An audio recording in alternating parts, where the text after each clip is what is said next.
Hello, Cleveland. Welcome to Meet the Press Now. I'm Todd reporting from Washington. And yes, I'm at the helm for my last daily Meet the Press Now before I pass the Meet the Press baton to my friend and colleague, Kristen Welker. Look, I've got a busy hour ahead. We got some new developments tied to the sweeping election interference case in Georgia. We've got new reaction from a rising star in the Democratic Party on growing anxieties about President Biden's age and ability to serve.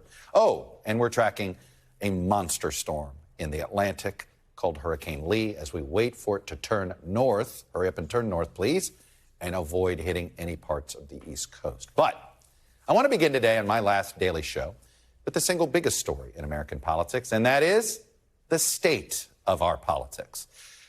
Look, there's nothing I revere more than our democracy and the history of this country. It's why I stumbled into doing this. I just devour political history, and I love our political system, all of its nooks and crannies. Because the beauty of politics at its best is it's anyone's game. Anybody can get into it.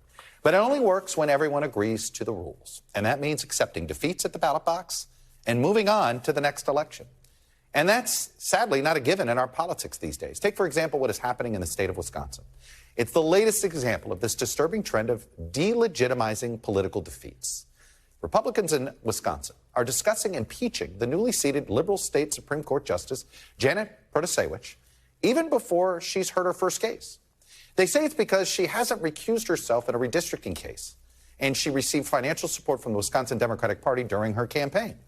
It's worth noting that so did her opponent, and nearly every Wisconsin Supreme Court justice sitting on the bench right now has received financial support from the state party with which they were representing in their campaign.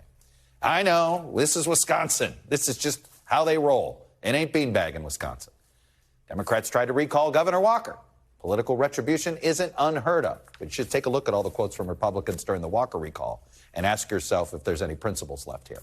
But this kind of effort to remove any elected official who won a race by 11 points before a term actually begins would be unheard of. And not accepting the election results is becoming a disturbing pattern.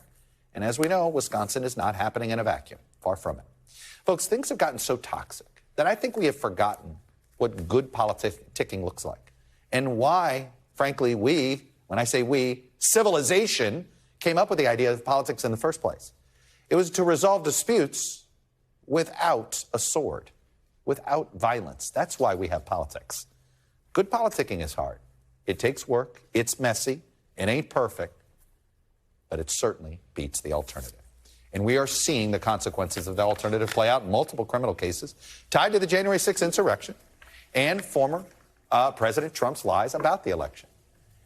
The breaking political story of today reminds us of the problem we face as we learn new information about the investigation into attempts to overturn the presidential results in Georgia.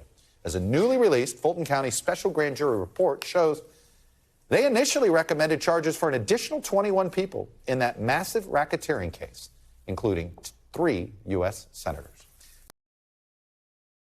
Thanks for watching our YouTube channel. Follow today's top stories and breaking news by downloading the NBC News app.